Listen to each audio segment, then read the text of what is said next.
Hey guys, welcome to another BDSP video. Sorry, it's been about a week. I did upload last Tuesday and I do try and upload every week. So it's been longer than a week since this video, but it's still within, I uploaded last week, I'll upload this week. That's how it's going to be. Today we are focusing on the Pokéradar and how you can get shiny Pokemon with it. It's super easy guys, don't have to worry about it. Stick around to the end of the video where I show off a successful hunt I've had with the radar so far. I've actually had several. The footage on this video is a little bit outdated. It is exam season for university, so I do apologize for the lateness for this video, and of course, enjoy. Before we get into that, however, there are some steps you need to complete before you can get the Pokéradar. Firstly, you need to complete the Synodex. You just need to see each Pokemon, not catch them. So that's the initial 150 if you're counting Manaphy and Fiona 152, they don't count. But you can count them if you'd like. You need to see each of them, not catch, see. Once you've seen them all 150, head to the professor in Sandgem Town. When you go in to the professor's laboratory, you will meet Professor Oak and be gifted the National Dex and the Pokéradar. After that, here's a recommendation to make these hunts a little bit easier. Head to Romanus Park, which is where Pal Park used to be, so along the bottom route, and collect the counting app for the chains. It makes it so much easier. So just head south from Rowan's lab and use Surf and follow that route along there. You'll reach Romanus Park. Finally, the last prepping stage is to go and get some items. You're going to want to stock up on repeat balls, quick balls, and repels. And you're going to need to head to an open space. I chose a route 1 to start with, but there's an issue with this trainer here at the top. Some grass started to shake on their tile, and I was worried that I might get an unobtainable shiny if I continued hunting here. I don't actually know if that's possible. The grass did shake on the trainer and I could not encounter it, but that could be something that's going to be patched later on. I have hunted in areas with trainers standing on the grass and it hasn't been an issue since, but just to let you guys know. Anyways, so after this hunt here, after this initial stage where I'm going to show you guys how to hunt, I did move to Eterna Forest for my first ever shiny hunt. Okay, so now it's time to explain how to use the Pokéradar. Forget everything you thought you knew about it because it acts differently to the original. Basically, by walking a certain amount of steps you will charge your Pokéradar. And by using it within patches of grass while your repel is active, you will see some shaking spots. These shaking grass patches hold special and different Pokemon, and by encountering and catching the Pokemon, you will initiate a chain with it. By getting a chain of up to 39 caught on the small screen, you will increase your shiny odds to 1 out of 99 patches, which is pretty impressive. On top of that, when you catch a shiny, there's an added chance of the chain continuing after the first catch, so you could get multiple shiny Pokemon, depending on your luck of course. You could get multiple shiny Pokemon, you definitely could, if your chain doesn't break.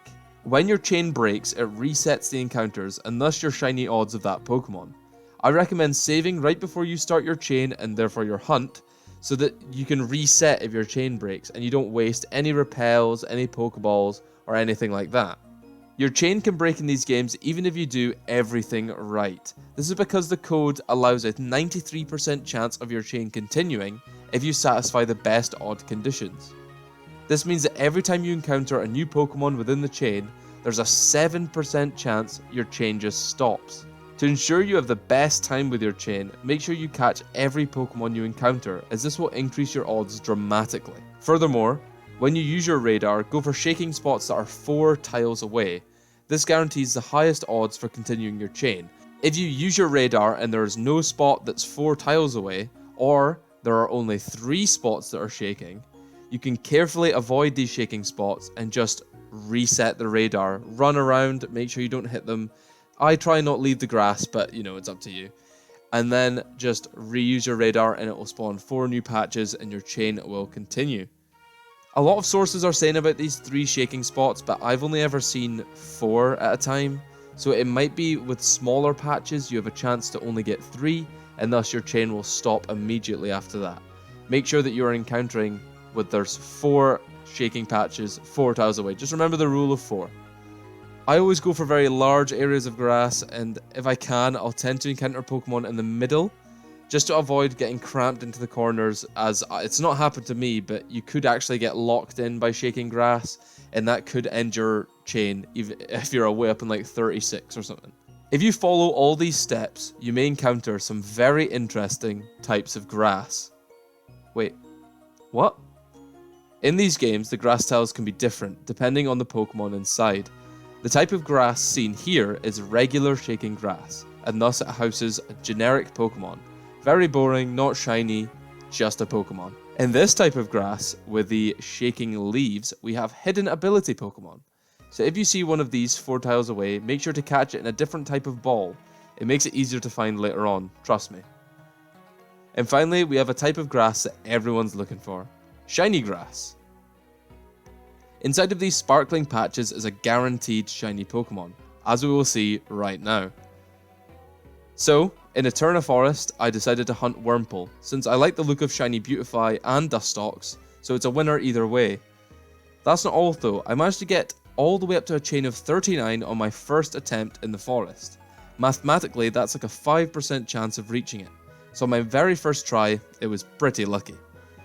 Don't be discouraged if your chain keeps breaking however. After this hunt I did one for Larvitar, and it took a good few hours before I got to 39. Subsequently, I've also done Starly, and I'm currently in the middle of doing a Sneasel hunt.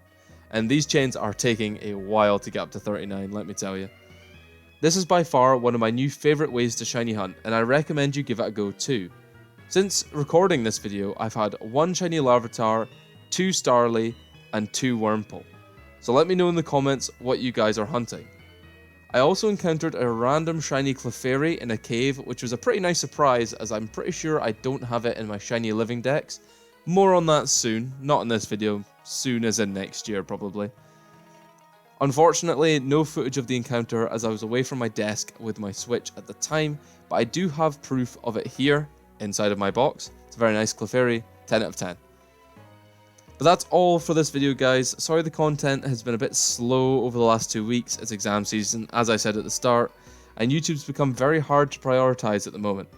I do want to thank you guys so much though, we are approaching 750 subs, and honestly it makes me so happy to read your guys' comments and see likes on these videos. I'll try to keep to my weekly upload as best I can. I hope you guys have an amazing day. See you all later. Peace.